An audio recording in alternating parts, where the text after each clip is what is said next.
يا جدعان اقسم بالله احنا عايشين حياة زي الطين. ليه؟ المسلسل كان حلو، المسلسل كان جميل، المسلسل كان فل على ورد وياسمين او ورد على فل وياسمين زي اسمه. فجأة ليه؟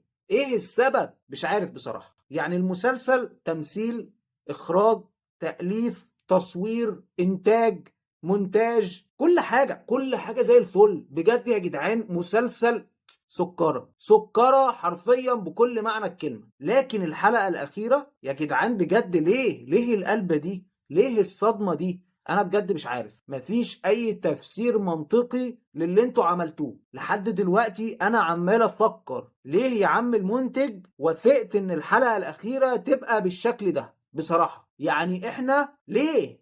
إحنا ما بنصعبش عليكم ليه؟ بجد بجد تمثيل أحمد عبد الوهاب فوق الرائع بشوية. بيفكرني باحمد زكي الله يرحمه بجد بجد يا جماعه.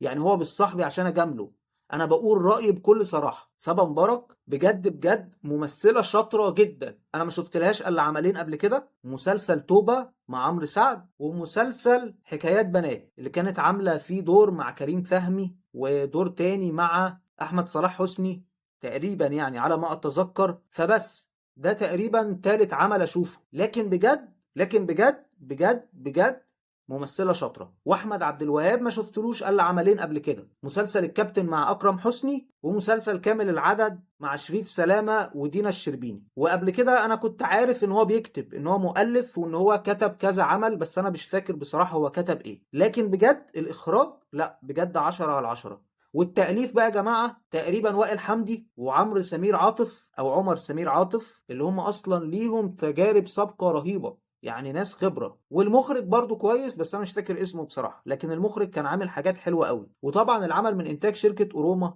حاجة زي كده مش متذكر اسمها، لكن هي شركة اصلا جامدة. فالعمل حلو بصراحة، العمل حلو. لكن من الحلقة الاولى للحلقة ال 14 يا ريت بعد كده، يا ريت بعد كده بالله عليكم لما تيجوا تعملوا اي حاجة وحشة زي دي تقولوا لنا قبلها. عشان انا بصراحة اتأذيت نفسيا وقررت ان انا ارفع قضية على شركة الانتاج اللي عملت مسلسل ورد على فل وياسمين. بجد يا جماعة انا قررت يا جماعة ان انا ارفع قضية على الشركة المنتجة لمسلسل ورد على فل وياسمين. ليه؟ عشان هم اذوني نفسيا. بس انا بصراحة مش معايا فلوس للمحامي فقررت اكنسل الحوار ده. وبعدين يعني هم ناس محترمة، كفاية ان هم عملوا لنا 14 حلقة حلوة. يعني دي حاجة مثلا تغفر ليهم، يعني حاجة نسامحهم بسببها. 14 حلقة حلوين وجامدين. لكن الحلقة الأخيرة إيه ده؟ إيه القرف ده؟ إيه الخرا ده؟ بصراحة يعني إيه الخرا ده؟ إيه القرف ده؟ إيه العفن ده؟ الحلقة حلوة، واللي شجعني إن أنا أشوف المسلسل الاسم بتاعه.